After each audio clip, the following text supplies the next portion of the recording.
Hi, everybody. Thank you so much for joining us this evening for the September installment of the History Speaker Series. We have a wonderful presentation for you this evening from Chris Newton, who is joining us on screen here. So, firstly, before we get started, I want to thank a couple of people for making these events possible. The first person is Deanne, who's our partner at Rogers TV and is so good to us to help us air our screenings on their channels. So thank you, Deanne. And thank you to the OMAH History Committee. You're seeing Trish on screen here, who is the chair of the History Committee at OMAH. They do wonderful work and make these events possible. And a special thank you to Marianne Grant as well, who is the real power behind these events. So thank you, Marianne, as well. As we launch into our presentation here tonight, I'll remind you that if you move your mouse, you'll see a Q&A option pop up at the bottom of your screen. At the end of the presentation, we will leave time for questions. So you're welcome to put your questions into the Q&A and we'll pose them out loud to our speakers so that you can hear what has been said. So I've introduced Trish. My name is Lindsay. I'm the history coordinator at OMAH. And as well, of course, we have Chris Newton, who it is now my pleasure to get to introduce. And Chris, we just need, there you are. So, in 2020, Mariposa Arts Theatre, who is the topic of the talk this evening, celebrated their 50th anniversary. But that, of course, did not have much celebration due to a certain global pandemic. So now in 2023, MAT is finally able to celebrate their milestone anniversary. We actually have an exhibition on the topic that opens at OMAH this Saturday. So if you're in the area between this Saturday and January, make sure you stop in to see the show as well. But with that, Chris has been looking forward to sharing the stories and his memories of MAT. And it's such a wonderful organization that has contributed so much to our community throughout the decades. Now, Chris and his family moved to Orillia in 1992, and soon after arrival, Chris and his wife Linda joined Mariposa Arts Theatre. And for the past 31 years, Chris has been involved in approximately 50 productions with MAT, both on and off stage, and has been a member of the MAT board. In September 2019, Chris was the recipient of the MAT Hall of Fame Award due to his many contributions. So we're so fortunate to have Chris with us here to share his firsthand knowledge and his expertise of such a brilliant organization within our community. So Chris, I'm going to turn it over to you now. If you want to share your screen there, you should be able to. Okay. And then we'll get going here, folks. So thanks for joining us. Here. Beautiful. Enjoy. Okay, thank you. Lindsay, thank you very much. And to OMAH for having us as part of the speakers series. And welcome to those who are joining us this evening. And I want to give special thanks to the many who assisted me with this presentation. Now, unfortunately, due to time constraints, I can only touch on some of our approximately 180 productions over the years, and only some of the well over 1,000 people who've been a part of Mariposa Arts Theatre for the past 53 years. Now, how did we, the Newton family, get involved with what is commonly referred to as MAT? Well, as Lindsay indicated, we moved to Orillia in 1992 as part of the OPP General Headquarters relocation. And word got out that a cello had moved to town. So Linda received a call from Mayumi Kumagai to see if she'd be interested in being a part of the orchestra for Matt's fall production of Fiddler on the Roof. And she joined the orchestra, and here we are with Blair Bailey at the center as the musical director, sitting beside Rowena Robinson, and many participants with that orchestra are in this picture as well. So she asked if there were any parts still available for a certain ham actor who would who had had some theatrical experience in the past. Well, I auditioned, and the director, Michael Clipperton, cast me as the constable. Now, in the past with Aurelia, live theater has been a part of Aurelia's fabric for a long, long time. I mean, going back to the Stephen Leacock years, you know, through both the high schools and the elementary schools, the Park Street Players under the direction of Ted Duff. And there was also a theater group called the Aurelia Theater Guild that ran in the 1960s. And here, in the picture on the right-hand side, you see a picture of the woman in the bottom right. That's Doreen Hodson, now known as Kelly. And she was very involved with that group, and soon after became a valued member of MAT. And in fact, later this month, she's going to be inducted into our Hall of Fame. And I want to thank Doreen for the information about the Aurelia Theater Guild. Now, the Aurelia Opera House was once considered one of the grandest opera houses north of Toronto. However, in the 1960s, it was considered by some to be a white elephant. It was hardly ever used anymore. It was in disrepair, and there was even some talk of tearing it down. Well, also at the time when cities were becoming influenced by the heritage preservation movement, it was the majority of the council's wish at the time to increase its usage and possibly restore the Opera House to its former glory. So Don Shave, who was the newly named director of the Aurelia Recreation Commission, created a new Aurelia Arts Council. And in April of 1970, he invited representatives from theater, music, dance, and art to attend a meeting. Well, 17 people showed up, and they attended at the Artists' Workshop, which was above the old Eaton's Order Store. And out of that, in June of 1970, Jackson Spear hosted a meeting at the Opera House for those interested in forming a community theater group. Well, 25 people attended, and thus began Mariposa Arts Theater. And it was decided at that time that they would do a fall show. So the Opera House needed some cleaning up. So here we have Operation Cleanup, and it started in July of 1970. And Carol Kent, Jim Jamison, and Faye Shakel did some facelifting to the dressing rooms, the hallways, and the stage. And also there had to be a lot of repairs done to the seats. They were preparing for the fall production of On Monday Next by Philip King. Now here's a picture of the cast surrounding the director, Nan Casada. And this was at the actual dress rehearsal. Now, missing from this picture is George Smith, and George was in the cast. And I want to thank George for the hours he spent at the library scrolling through a microfiche machine, gathering materials on the beginning of MAT.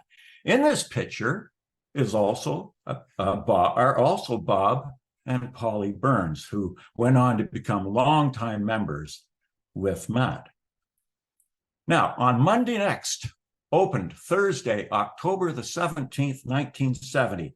This was actually, for those who remember those days, was actually one day after Prime Minister Pierre Elliott Trudeau enacted the War Measures Act regarding the FLQ crisis in Quebec. Now, you'll note the prices, $1.50 and $1. It was a 3-act comedy around the trials and tribulations of rehearsing and mounting a play, and it had minimal set, which was ideal for MAT at the time. They rehearsed at the Opera House. There was minimal lighting available. They had to actually borrow spotlights and create their own footlights. Well, apparently it ran fairly smoothly, but George Smith, who played the author, remembers getting knocked out briefly. Apparently, he was hit in the head by a large beanbag counterweight that was supposed to hit him in the chest. And there was a positive review in the Packet and Times. Quote, quite well acted by performers, some of whom were appearing on stage for the first time in their lives. The first musical we did, Camelot, and this was at the Pavilion, directed by Jackson Spear, and I'm told that it was actually a concert version. Now, Club Pavilion is no longer there, but it was at the bottom of Bay Street, across from Couchiching Beach. The first musical that we did at the Opera House was The Sound of Music, directed by Jackson Spear. Now, he thought it was a safe show to do until he overheard a woman after the show say, If I'd known it was about Catholics, I wouldn't have come. Well, it must have been quite a sight when several nuns gathered behind the Opera House on the Saturday morning of the costume parade, smoking and carrying on, much to the surprise of onlookers from the farmers' market. There was a fog machine used, however, somewhat liberally, as it enveloped Betty Ann Sargent on stage and completely filled the orchestra pit. Fred Larson was Captain Von Trapp, Doris Kehoe as Maria, and Elizabeth Reed as Mother Abbess. And I want to have special thanks to Geraldine Barnard for her thorough and well-organized scrapbooks that she lent to me talking about the 1970s, and also to the late Lois Deventer, whose scrapbooks have been donated to Matt. For this show, Mildred Isom did the costumes, 200 costumes. Mildred owned a dress shop in town, and she also did several other shows after that.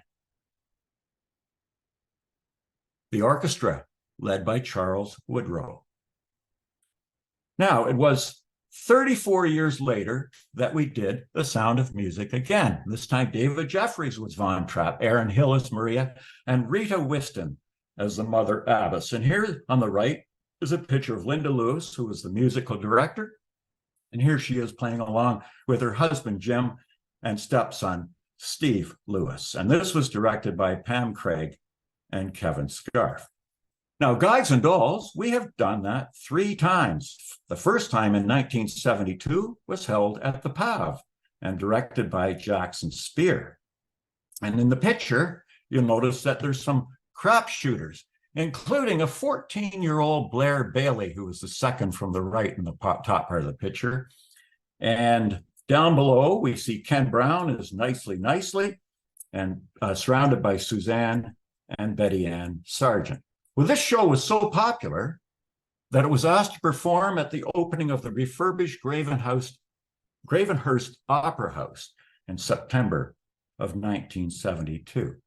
1991 production, directed by Michael Clipperton. Here's a picture of Ian Mundy carrying Craig Maltby, and over on the right is a picture of the Havana scene. 2011, this production was directed by Phyllis Johnson. Now, we have no understudies, and unfortunately, an actor became quite ill prior to the Saturday night performance and actually had to be hospitalized.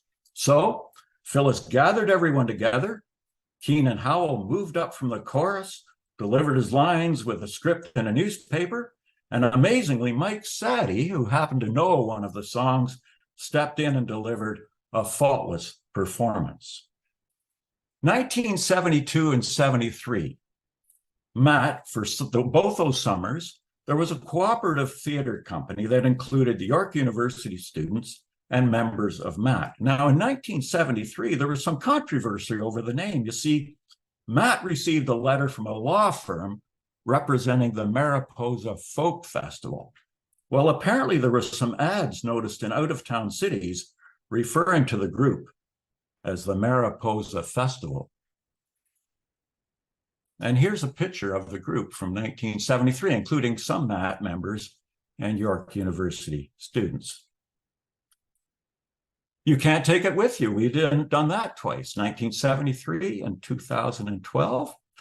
The 1973 production was directed by Jackson Spear, the 2012 by Phyllis Johnson. Now you'll notice over on the right, it says Bats.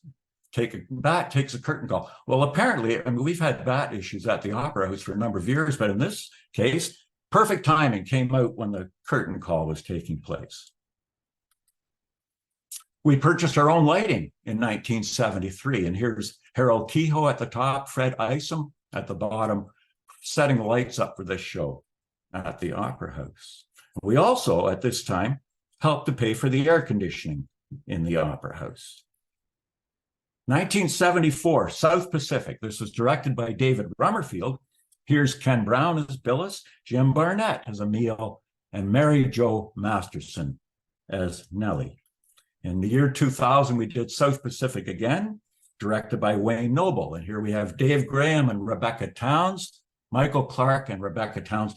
And notice the gorgeous scenery in the background done by Joanna McEwen.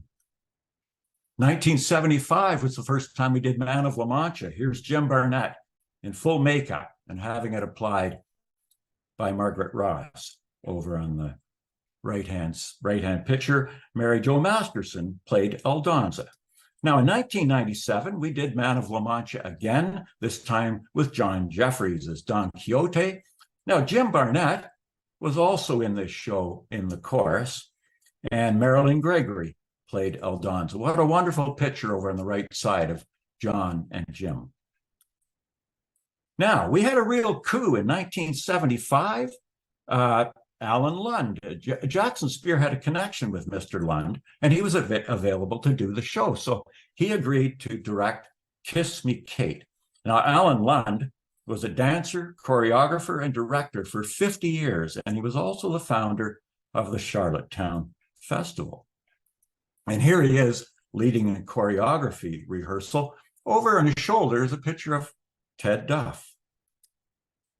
Now, unfortunately, we could only use the lower part of the theater at that time, as the balcony had to be shut down to unsafe fire escapes.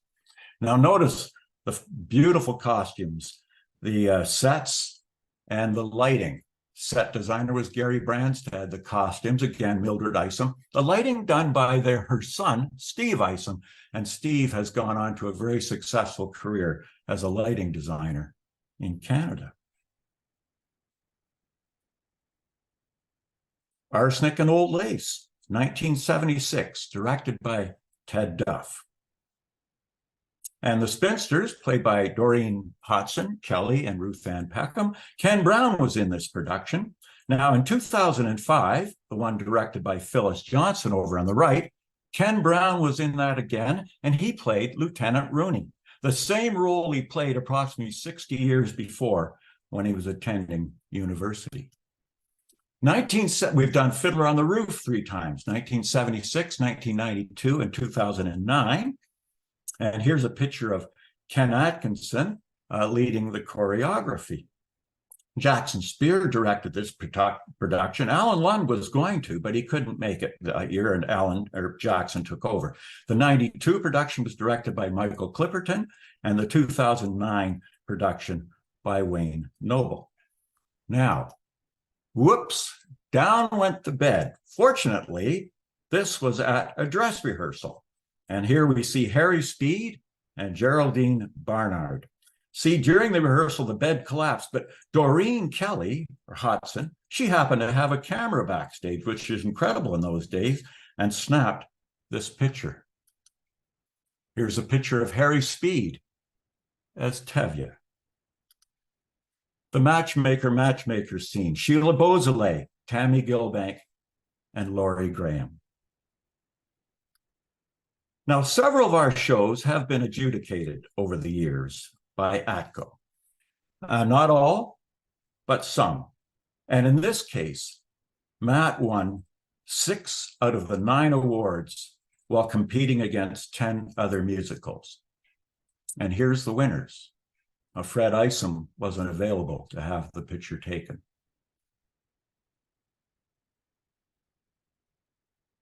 Unfortunately, that year, tragedy struck Matt when the young Sean Robinson was killed in a motor vehicle collision. And this was a great tragedy to Matt and to the overall community of Aurelia. He was an up-and-coming member, he was actually the fiddler in the Fiddler on the Roof production, and was part of the Park Street Players. And Cecil Kay, he played the constable in that production. He was seriously injured. Sinbad, 1997. This was the first pantomime that we'd done. It was directed by Fred Isom. Sinbad's mother was played by George Smith. And here you see a picture of Jim Barnett playing Man of the Sea. Now, we did some Pops concerts during the 1970s, 1974 and 1977, led by Charles Montroy. Jim Middleton, who you see in the right-hand picture at the bottom, he was the concert master for many, many years. 1977, Carousel, Ron Payne and Sheila Beausoleil. They actually became a real couple soon after this show, and they are going to be appearing in our 50th anniversary show. This was directed by Jackson Spear. You know, our sets had to be built at that time at the old Creamery building on Coldwater Road. Now, in 1978, Matt was in financial crisis and almost became insolvent. Some members left that year as they wanted to move theater in a different direction, formed the Galaxy 2 Theater Company that lasted for a short time. However, the decade ended in better financial shape with good-sized audiences for two popular musicals at the time. Annie Gets Your Gun, starring Geraldine Barnard as Annie and John Jeffries as Frank Butler. And this was directed by Ron Payne. And over on the right, you see a number of shows that we showed during the 1970s. The other musical was The Fantastics, directed by Geraldine Barnard. Now, over on the left, you see the gentleman on the very left in that picture. It's Cam Maltby. And Cam is no longer with us. However, he is going to be inducted into the Hall of Fame in September as well. And this was the last show that we did in the 1970s. The 1980s opened, one of the shows that helped open that decade was Harvey, directed by Doreen Hodson Kelly, with Jim Foster in the lead. Now, families have always been a big part of Matt. Several families over the years, and it's one of the beauties of Mariposa Arts. And in this case, with Plaza Suite in 1978, we actually have three generations in that picture. This show was being directed by Doreen Hodson, and in it, her mother, her two children, her son-in-law, and her niece. Now, we Exit the Body was another family affair, as it says, and actually Christine Peterson and Doreen, her mother, acted in the same show. Christine has been in a number of shows and had the lead in Wait Until Dark in 1979. This show was directed by Polly Burns. And as far as three generation families we have, with the Maltbys and the Jeffreys. Now, the three members of the Jeffreys from the different generations are going to be appearing in our 50th anniversary show as well. Gilbert and Sullivan, we did two shows. 1982, The Mikado. 1983, The Pirates of Penzance. Now, Lois Deventer, I brought her up because Lois was on our board for 14 years, and 9 straight years she went without missing a meeting. And much of the correspondence generated by Matt during her years was over her signature. And here's a list of the things that she did over those years. Death of a Salesman, famous play, directed by Polly Burns, done in 1984 with Gord Sherman and Peggy Long. Now, unfortunately, 1985, Jackson Spear passed away at the age of 68. Jackson was once the Aurelia Citizen of the Year because of the work he did with Matt. So there was a production held at the Opera House in his honor. 400 people attended. And it was directed by Gary Branstad. And a quote from Betty Ann Sargent: "When we were on stage, we could feel the floor shake, and all felt that he was with us." And here's a picture of Gary backstage. He came back from Kitchener to produce this show. And here he is with Jackson's daughters, Heather and Chris. Now, in 1985, we did Damn Yankees. Wonderful, artistically a very successful show. However, due to cost overruns, 1985, it lost $4,000, as have other shows over the years. You see, at the time, the only source of income for Matt was from our productions, and we basically lived paycheck to paycheck. So in 1986, Matt, again, was in financial crisis, and they actually had a special meeting to discuss the viability of Matt continuing as a theater group. Well, fortunately, the decade ended with Matt being in better financial shape, with the mounting of 2 popular musicals and a certain spring review. Aurelia ran for 15 seasons. And here's a picture of the original cast. And it actually kept us in the black for some seasons, especially during the early 1990s when some of our shows lost money. It was a lighthearted spoofing, especially of local events and personalities, and it was held at various locations, however, mostly at the Legion. And here's a couple of more pictures of casts from the years. Now, they had some famous skits, one of them being the Royal Family. And here we see Stu Finlayson, Deb Halbert, Bill Price, and Linda Lewis playing the family. And over on the right, we see the Reverend J. Paul Humble, played by Jim Foster, and his loyal choir, soliciting funds from his loyal followers.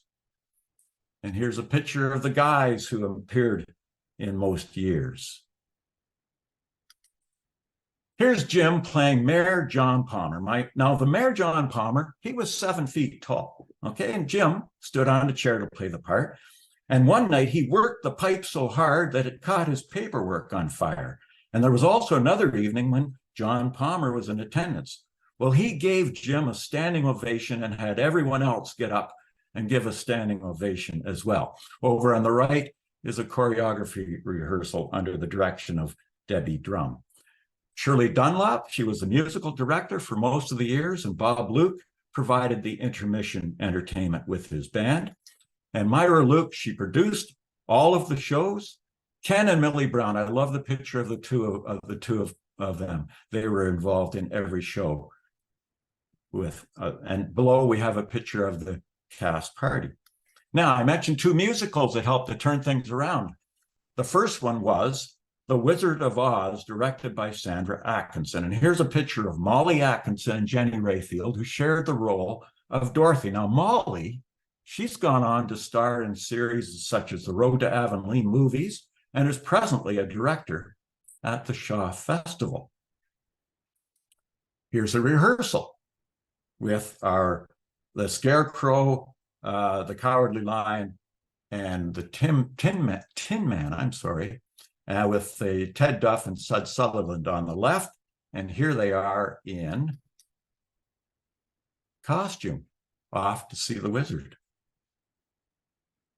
Now, the next year, we did Oliver, again directed by Sandra Atkinson. And as you can see in the picture on the left-hand side, we had lots of kids, okay? Now, apparently, they got a little carried away with graffiti backstage, and Matt had to pay for the repairs. And here's a picture of Yvonne Lacey on the right. Yvonne Lacey, she was the president for many years with Matt. She produced, directed, and acted in numerous shows. Backstage help, trying to keep the kids under control. We see Bob Burns, Will Gill, Jan Livingston, Dave Austin, his son Tim, Phyllis Johnson, and Jim Halton. Jim built many of our sets during those years. Anything Goes opened in 1990, directed by Mary Hasselstein. Look at the beautiful costumes. And the band. And over on the right is Mary. I love this picture of Mary. 1995, we did Brigadoon, starring Colleen Gradanis, Mike McVitie. Again, look at the beautiful scenery created by Joanna McHugh. And over on the right, we have Bob Burns, who was the stage manager, Ron Atkinson, who was in it, and our daughter, Megan Newton, helping to keep track of the script. The Diary of Anna Frank, we have done twice. 1995, directed by Wayne Noble. 2019, directed by Ron Payne. You know, 1995, we could only run this show for 4 performances. And look at the work that was done on that particular set. And it had to be torn down after only 1 week. Now, the backstage for this show, we had Diane Richardson and Susan Canfield. This was the year that both of these women started with Matt, and they have been mainstays ever since. Diane has been our treasurer since 2004 and has been involved in so many other ways. Susan, she's done props for most of our shows since 1995. And both of them will actually say that they never, ever want to be caught on stage, though. So they have put a nice presentation together at the Aurelia Library along with some other people. So you must go and see it. It's costumes and props, and they actually have a timeline of putting a production on. Ray Story. Ray Story acted in a few Matt productions in his youth. He played Sancho in the 1975 production of Man of La Mancha. He was also part of the Park Street Players. He attended the National Theatre School, and he has become an award-winning writer for theater and television, particularly the Avonlea series. Well, Matt's done two of his shows, both of them directed by Sandra Atkinson, Dreamland, and he came to see one of those shows, and The Country Chorale.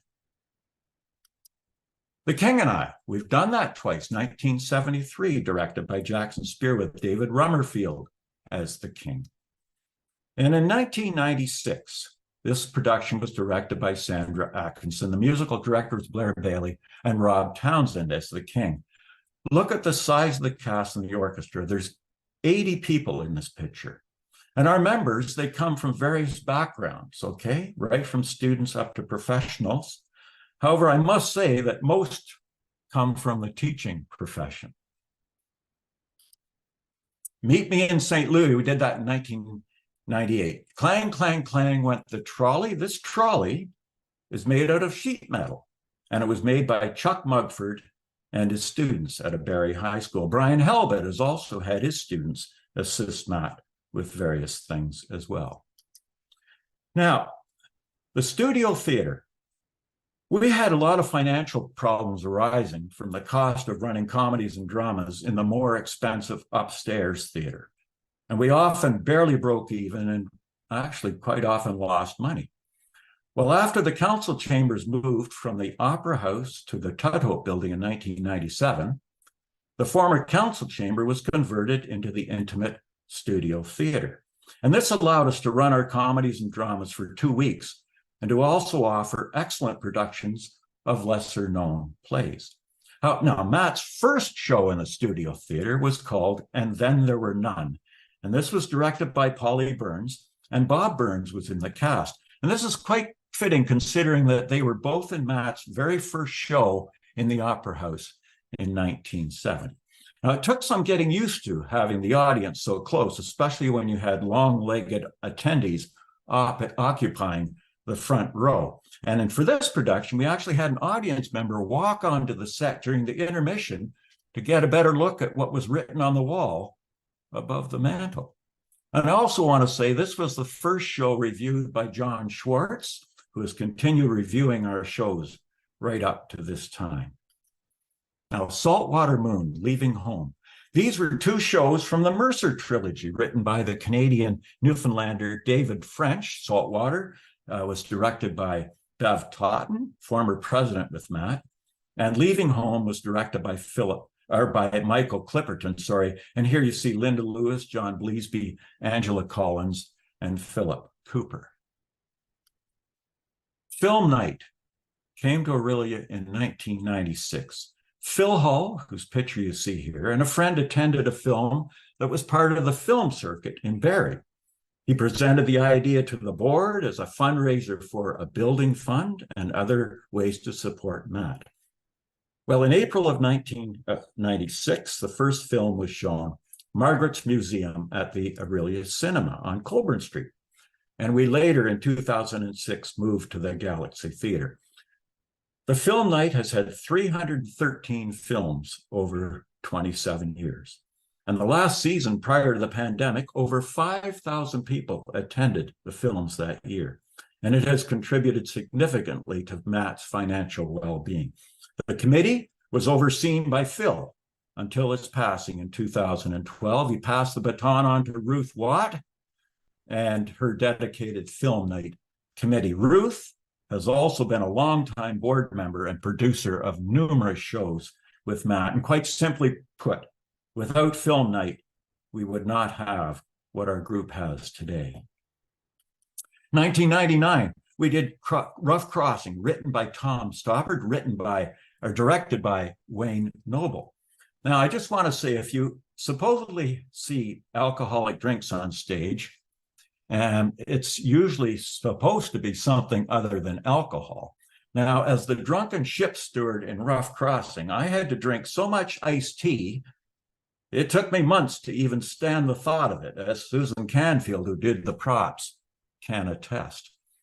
Polly Burns was the producer of this show. She's in the picture above Wayne Noble, who's cutting the cake.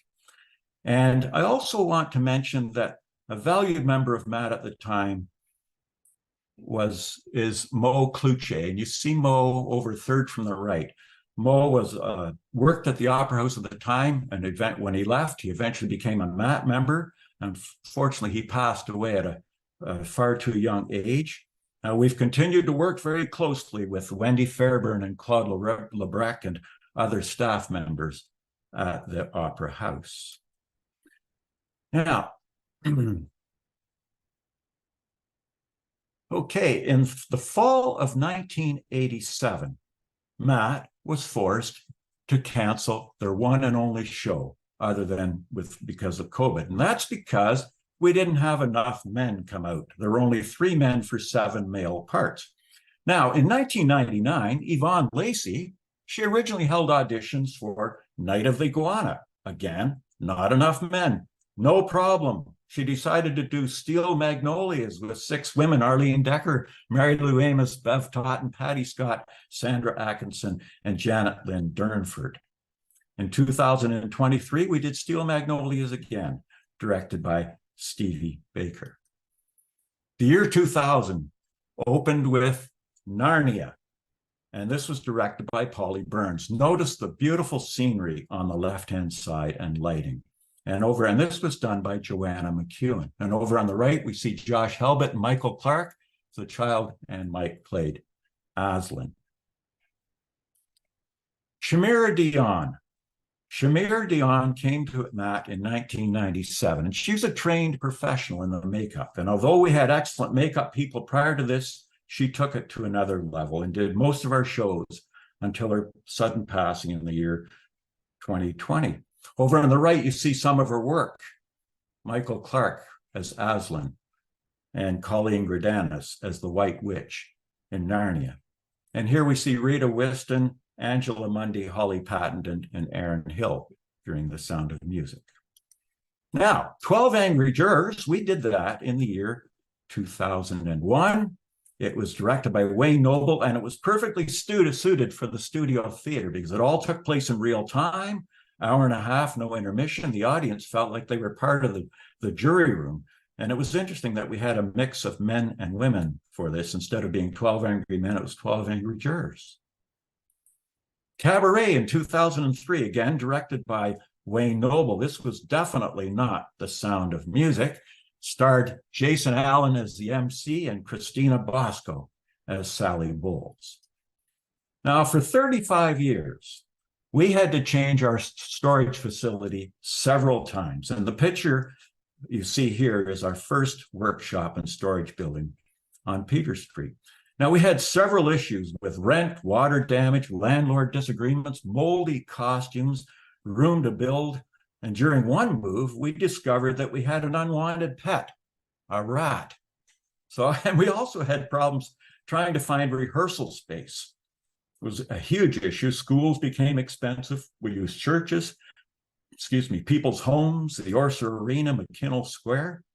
So it was decided that it was time to get our own place.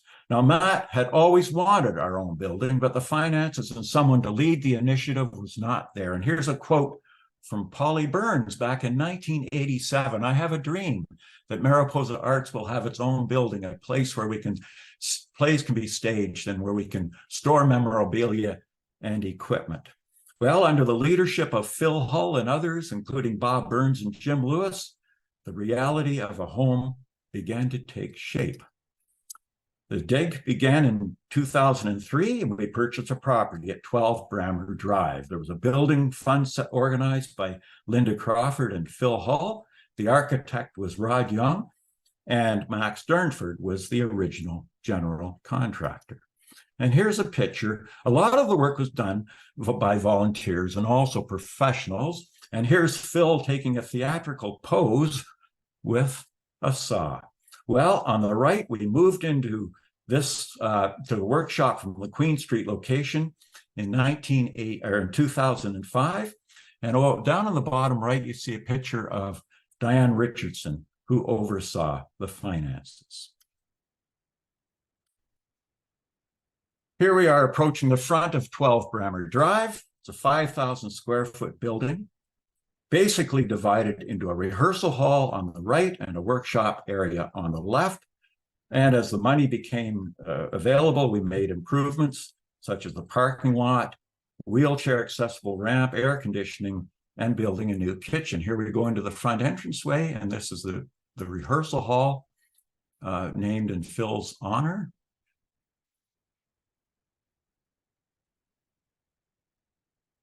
And props set up by Susan. And then over on the left-hand side, you'll see our plaque for the Mariposa Hall of Fame, entering into a huge workshop, lots of machinery, sets, props, all stored in this area. Now upstairs, we have our costume area. This was organized by Phyllis Johnson and Brenda Kasparowicz, amongst others, and it took a lot of organizing, as you can see by the number of costumes in this space. I think they really need more room than that. And entering the rehearsal hall.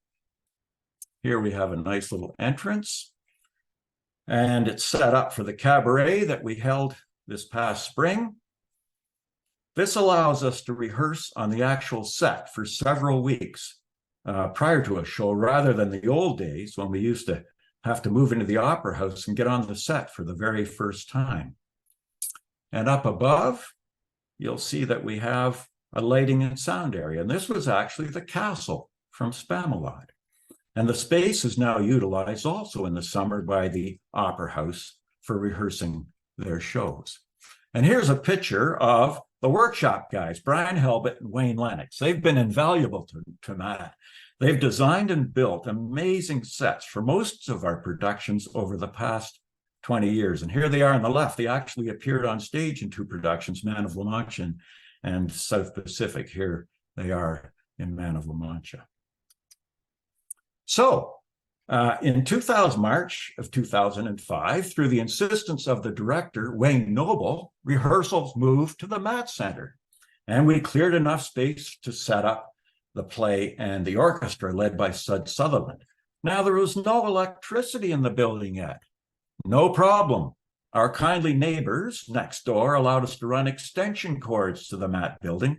And so amongst the drywall and the concrete dust, we rehearsed the musical Evita.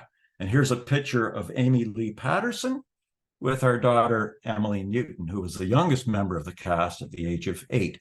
And this picture we see here, Fred Larson in the center. He returned to Matt after 33 years. He played Juan Perron. And you see Andrew Bell, Jim Barnett, who was 80 years old at the time, did all the choreography, including having to do push-ups. Roger Luce and Mike Beresford. This was his first show with Matt, a former president with Mariposa Arts. Much Ado About Nothing was our very first venture into Shakespeare, and this was directed by Sally Holdsworth. And this, incidentally, was the last show that Ken Brown appeared in. Here over on the right, we see Candy Price as Beatrice and Kevin Scarf flying through the air as Benedict. Now, Sally did some gender switching in this. Leonato became Leonata, as acted by Janet Lynn Durnford, who is also one of our city councilors, along with Michael Clark as Dogberry and yours truly as Don Pedro. Other Shakespearean productions. During COVID, we held outdoors at the Leacock House, Twelfth Night, directed by Randy White, and The Complete Works of William Shakespeare Abridged, directed by Doug Ironside. On Golden Pond, we did in 2007, directed by Wayne Noble. This set an attendance record at the Studio Theater. All but the first night was sold out of the 8-performance run. And here you see a picture of Linda Lewis and Chuck Mugford, Sandy Edmonds, Wheezy Green, Candy Price. My Fair Lady. This was directed by Phyllis Johnson, and Blair Bailey was the musical director. Over on the left is a picture of how we used to have to move into the Opera House with a hoist. Fortunately, in 2014, we've had the use of the new elevator. Now, over on the right is the costumes with Phil Hull and Valerie Thornton. Now, this is the first time we'd ever done My Fair Lady. The only time, one of the reasons was they were afraid of the cost of the costumes. Well, Rita Whiston developed a way of making hats in a fairly inexpensive manner. However, the hats were so good that an audience member was so taken by the hats that she contacted Rita in order to purchase one to wear to church. Now, in 2008, we did A Few Good Men. So in this case, we actually did get A Few Good Men. This was directed by Angela Mundy. And Amy Lee Patterson was the only female character in this particular show. Over on the right, you see a picture of The Last Resort, done in 2009, directed by Nikki Campbell. The musical director was Renee Cingolini. And the gentleman you see on the second from the right there is Darren Stephen, who starred in our production of Jekyll and Hyde. This was a musical by Norm Foster and Leslie Arden, and we've done several Norm Foster shows over the years, such as The Melville Boys Twice, On a First Name Basis, and The Affections of May. Sweeney Todd in 2010, directed by Valerie Thornton. This is a Sondheim musical, very difficult. Quote from another musical director, one of the most difficult musicals for a community theater group to do. And Katie Purgo was the musical director for this show. Over on the left is a picture of Michael Clark and Jake Thompson. Jake has gone on to a musical career in jazz. And it's also another example of the number of people involved in a production. 2011, we did Music Man Jr., directed by Krista Woodman. One of Matt's mandates is to support youth in theater, and several shows have had plenty of children and youth, and some have gone on to careers in the theater business. And since 1976, we've given bursaries to a graduate from each high school going into some kind of performing arts. Now, Phyllis Johnson and Linda Crawford. 2012, as I mentioned, Phyllis directed You Can't Take It With You. And this was recommended to us by Phil Hull. And this was the first show that completely sold out the studio theater for all 8 shows. And unfortunately, Phil passed away a day before the show opened. Now, Phyllis, she's been a member since 1987. She's directed, produced, acted, costumes, lighting, stage managed, board member, and has been in numerous productions. And she's also producing the 50th anniversary show. Linda Crawford, approximately 40 years in charge of ticket sales for Matt. First one was 1972 Sound of Music. You know, in the early days, she actually tended the box office 5 evenings a week, plus afternoons on Saturdays, ahead of every production. And Matt paid for the telephone in those days at the Opera House as well. And she was on the board for several years. And sadly, she passed away in 2014. 2013, we dedicated the rehearsal hall in Phil's honor, and here his widow, Joanna Rowland, unveiling the plaque. 2013, we did The Rez Sisters, directed by Sandra Pym Carson, written by Thompson Highway. And to paraphrase the director's program notes, it's a story of 7 women on a reserve on Manitoulin Island, desperately trying to find ways to raise enough money to attend the biggest bingo in the world, while at the same time questioning the quality of their lives and how much they needed each other. The cast was a mix of First Nation and non-First Nation actors, some who had never been on stage before. And recently, in Aurelia, 4 members of the cast met Thompson Highway. He autographed one of the scripts, or all of their scripts, actually. And here's an example. And thank you to Stacy Shadd for sharing that picture. Inherit the Wind in 2004, directed by Bridget Gould. Look at the set design that was created by Alex Kasparowicz, our set painter extraordinaire. It's Aurelia's landscape. 2014, Spamalot, directed by Michael Clipperton. King Arthur, played by Scott Boyer, along with his various knights.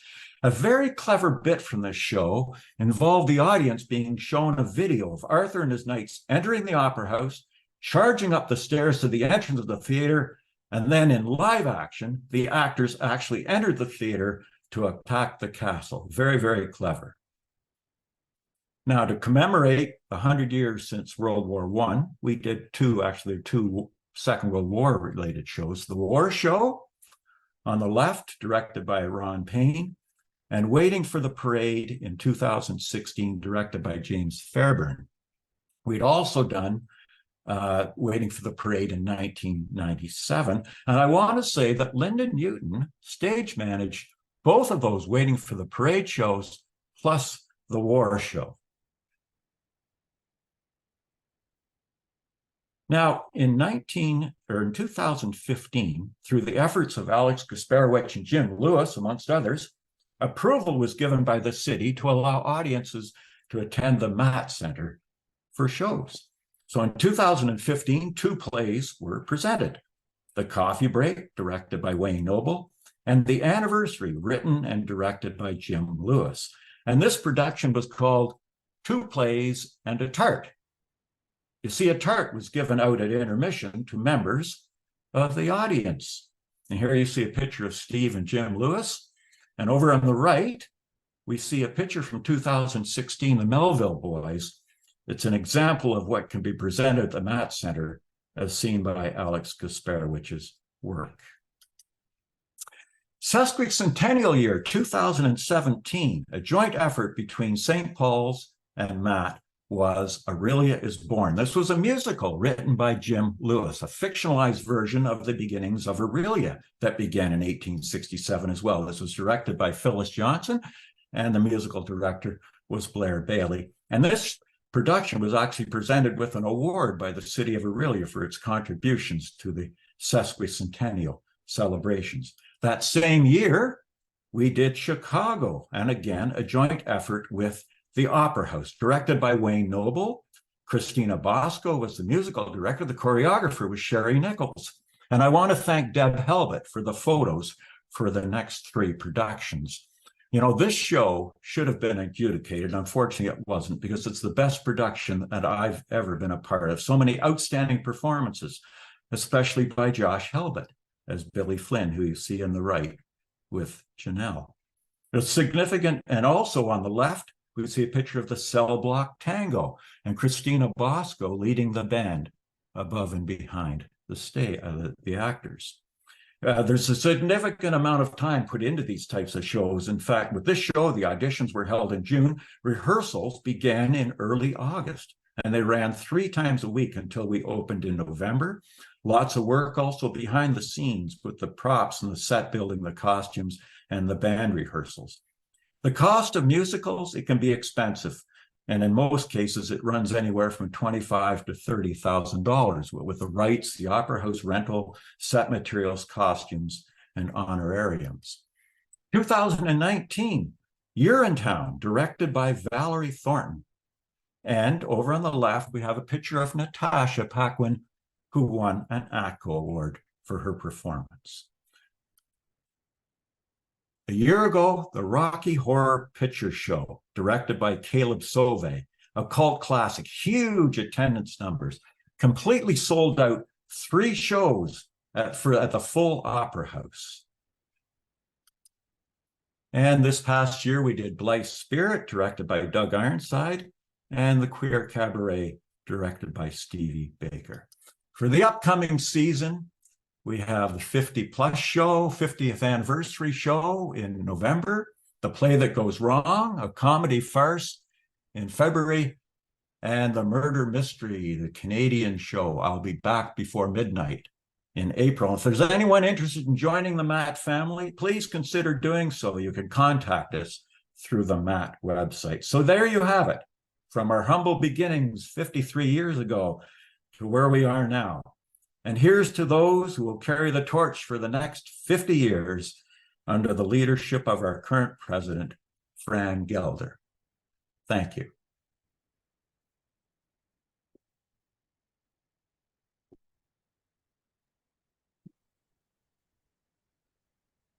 That was wonderful, Chris. Thank you so much. Um, the amount of familiar faces in there was surprising, actually. I did not expect to know quite so many people, but I'm sure some of those in the audience as well experienced the same thing. So that was amazing. A couple plays that I remember seeing and loving as well. So I'd Right. love to see in the chat what some folks remember seeing and what some of their favorite plays were as well. With that, we will open it up to any questions that folks may have. So like I said, the Q&A feature is at the bottom of your screen, and you're welcome to put your questions in there, and we will pose them to Chris so he can answer them for us. But to start things off, Chris, you've been in over 50 productions. What is your favorite play that you were a part of? That I was on stage for? Or behind the scenes? Well, I certainly Chicago was the most outstanding show I've ever been a part of. I stage managed that one and helped with the lighting and ran the lighting board for that show. But I think my favorite part was probably Henry Higgins in My Fair Lady. I must say that. And there've been some other great, wonderful, memorable roles over the years as well. But that was the one that stands out the most. Okay. We have a comment from Paul who says, a great walk through the years. As a new Aurelian with a big arts background, I was educated and inspired. Thanks, Chris. And thanks. You're welcome, Paul. You're very welcome. Mm-hmm. So film nights as well, you mentioned, those are returning soon? Yes, they had one last week, and I think there's another one on the 27th. Usually they're Wednesdays. Okay. I saw something came out today about the next film on the 27th. Okay, very good. Important part of Matt for sure. Yeah. Well, for those in the audience, Chris was kind enough to share some of this history with me as I've been putting the exhibition together. And I've had such a wonderful time learning about the history of this such an influential community group. So it's been wonderful that you're so willing to share this history as well. Oh, you're welcome. Pauline says, thank you, Chris, for such a great walk through the history of Matt. It brought back so many good memories. That might have been Polly Burns, who was in the original production in 1970. Yeah, Thank you, Polly. Yeah, I'm sure we have some Matt alumni in the audience as well. Yeah. So, Chris, if you could see one play produced by Matt in the coming years, what would be the one that you would choose that hasn't been done? Oh boy, oh boy, oh boy. I was talking to a young fellow the other night, and he suggested that maybe we do Jesus Christ Superstar. Ooh. Yeah, which would be pretty exciting. Definitely. I don't know if there's any parts for old guys, but hey, you never know. We have Dave Graham, who I know was in some of your photos. Yes. Very much, Chris. I've enjoyed working with you on various shows over the years. We have Ruth, who says the next film is Little Richard, I Am Everything. Aurelia Galaxy Cinema, Wednesday, September 27th at 4 p.m. and 7 p.m. There we go. Thank you. Yeah. And Paul suggests, do come from away.